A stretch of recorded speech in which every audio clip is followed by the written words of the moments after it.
કરજણ જિલ્લા national highway 48 લાકોદરા પાસે બે બસો વચ્ચે અકસ્માત સર્જાયો અને જેમાં બેના મોત નિપજ્યા હોવાની માહિતી છે।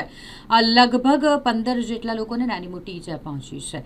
જાણકારી મુજબ પરોઢે 3 વાગ્યાના અરસામાં વહેલી સવારે 3 વાગ્યાના અરસામાં બે ટ્રાવેલ્સ બસ વચ્ચે અકસ્માત સર્જાયો કે જેમાં એક ટ્રાવેલ્સ બસ બીજી ટ્રાવેલ્સ બસ સાથે ટકરાઈ અને જેમાં એક મહિલા અને કંડક્ટર સીટ પર બેઠેલ વ્યક્તિનું ઘટના સ્થળે જ મોત નિપજ્યું છે। જાણકારી મુજબ આ જે અકસ્માત સર્જાયો તેમાં કંડક્ટર સીટ પર બેઠેલ એક વ્યક્તિ અને આગળની ટ્રાવેલ્સ બસમાં પાછળની સીટ પર બેઠેલ વ્યક્તિ આ બંનેના મોત નિપજ્યા છે અને તેઓ ફસાઈ ગયા હોય તેવી માહિતી મળતા જ ફાયર બ્રિગેડની ટીમ ત્યાં પહોંચી હતી અને ઘણા બધા લોકોને બસમાંથી બહાર કાઢી રેસ્ક્યુ કરવામાં આવ્યા છે અને તેઓને હોસ્પિટલ સારવાર અર્થે ખસેડવામાં આવ્યા છે। અકસ્માતના બનાવમાં બેના મોત નિપજ્યા હોવાની માહિતી છે।